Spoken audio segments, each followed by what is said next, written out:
आप देना जो कि ये तो सोच के बैठे हुए हैं कि इंजीनियरिंग के बाद भी हमारे सिर पे आके बैठेगा। अब यहां से एक बहुत ही इंपॉर्टेंट इंसिडेंट हुआ मेरी लाइफ में, और वो ऐसा था जिसने शायद मेरे माइंड को ही बदल दिया था। और वो ये था कि एक्चुअली सेकेंड ईयर में मेरी बैक लगते लगते बची थी। इन दैट केस मैं शाम में खाना खाने जाता था, तो वहां पर मालवीय नगर, जिसको पता हो जयपुर में उनको पता है, सो वहां पर बैठ के मैं खाना खा रहा था। तो वहां पर रात को 9 बजे सन्नाटा ही था। आपको पता है रात को 9 बजे सर्दियों में कौन बाहर निकलता, बैठा हुआ था, तो कुछ और देखने लायक था नहीं। मैंने अपना खाने का ऑर्डर कर दिया, तो सामने एक फैमिली बैठी हुई थी, और फैमिली में एक बूढ़ी माँ थी और उसका उसका हस्बैंड था और उनका एक बेटा था।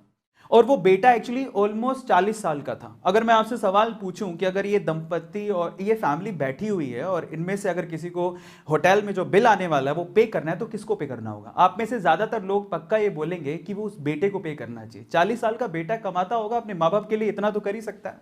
मैंने भी यही सोचा, रिलैक्स होके बैठा हुआ था। लेकिन उसके बाद जो हुआ, उसके बाद मेरे ना दिमाग में घंटियां बजने लग गई। हुआ कुछ यूं कि फादर खाना खा रहे थे, वो बेटा भी पानी पिए जा रहा था। अब मुझे पता नहीं सिचुएशन क्या थी, पर वो बूढ़ी मां खड़ी हुई काउंटर पे गई, अपने ब्लाउज से पैसे निकाले और पे किए। मैं नहीं जानता उनकी सिचुएशन क्या थी, लेकिन वहां से घंटी जो दिमाग में बजी वो ये कि अरविंद अरोड़ा, अगर तेरी यही हालत रही तो एक दिन तू भी किसी अच्छे होटल में अपने मां बाप को खाना नहीं खिला पाएगा। निकल बाहर और कुछ कर।